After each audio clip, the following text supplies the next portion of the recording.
Howdy y'all, you got the Bulldog on the channel.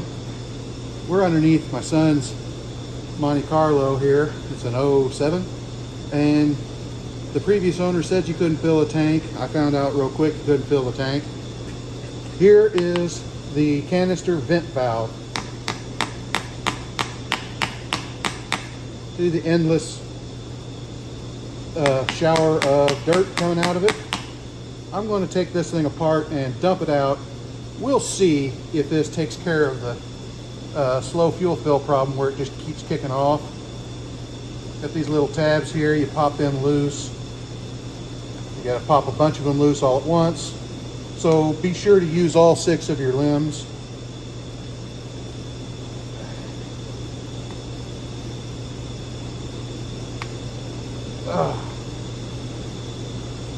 I wonder why that thing wouldn't breathe.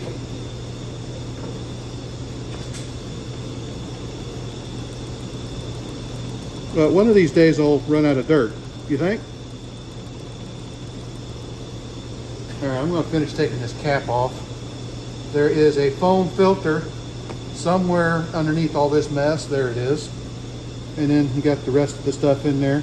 I'm just going to take some air and blow it all out. Blow this filter out.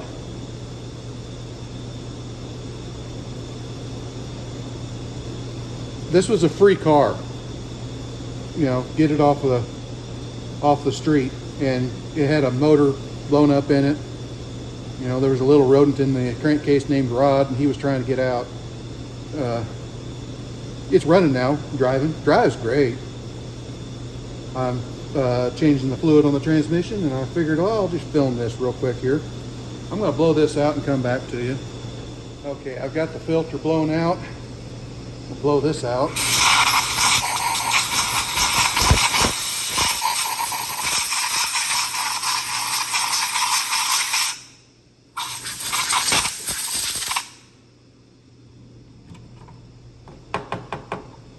Now, by rights, we should be blowing the canister out, but guess what? They mounted it on top of the fuel tank. So, we're not doing that. I've got this filter all nice and clean now. We'll put it back in this cover and try to clip this cover back on here without breaking anything.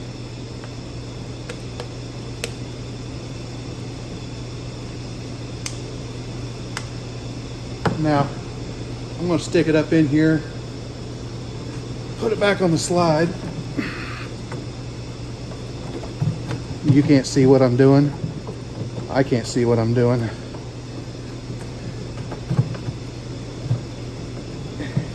I see that joke quite a bit. You know, there's a reason that women like mechanics, not just because they can fix things, but because of what they can do with their hands.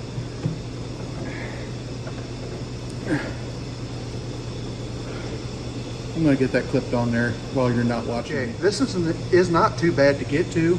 It's up here in the wheel well on the left rear. Every single one of them is different. There's not any one place. Every car has it. They will put it anywhere, literally anywhere. But this one's up there. You can get to it from the outside. There's a deal right there that it slides on. You have to reach up in behind that and bend a little tab, which you can't see. You'll just have to feel it and then unplug it. Since that thing is just heat shrunk on the deal, you can't take it off. So you'll break things if you try to actually take it off. That's why I just hung it down here a little bit and worked on it. See that hose right there? That's the canister up in there. That's where a lot of them will like to get plugged up. That chalky dust you'll get through the filter, it'll get through the valve, and it'll get clear up into the tank. And it's not good. I've had other videos where I take the canister off in trucks. They're a lot more easy to get to. They're above the drive shaft. This one here, you have to drop the tank to get to it. So I'm not doing that today. If it persists, we'll probably just live with it. Because this car I couldn't even lift it on the pinch welds because there's no pinch welds anymore. I lifted it on that frame right there. But it's a free car, you know, and there was something still here to fix. So I just wanted to kick on here real quick and show you that, you know, that 9 times out of 10, that's the reason that your gas valve keeps kicking off whenever you're trying to fill it. Your filter's plugged up. And then the filter can be stuck, it can be bad electrically. You know, any number of different things will cause that, but it's in that general system. It cannot get rid of the fuel vapor, so it just fills up the fuel fill because it's about that size.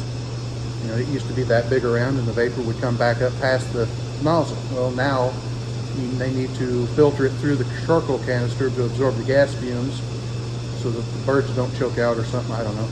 And things get plugged up and it can't breathe and it just keeps kicking off, and then you never know that it's full and you overfill it and drown out the canister, and then the canister's bad. The desiccant, the charcoal packet breaks, and then you have charcoal bits go through the entire evap system, and then you end up having to replace the vent valve and the purge valve and blow it all out. Don't do that. Don't overfill your tank.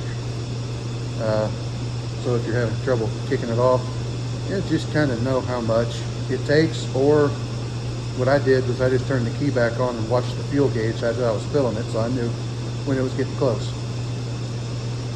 But if ever your system works and your fuel valve kicks off, just stop there. I'll shut up now. Like, comment, subscribe, hit the little bell notification, share it all around. We'll talk to you later.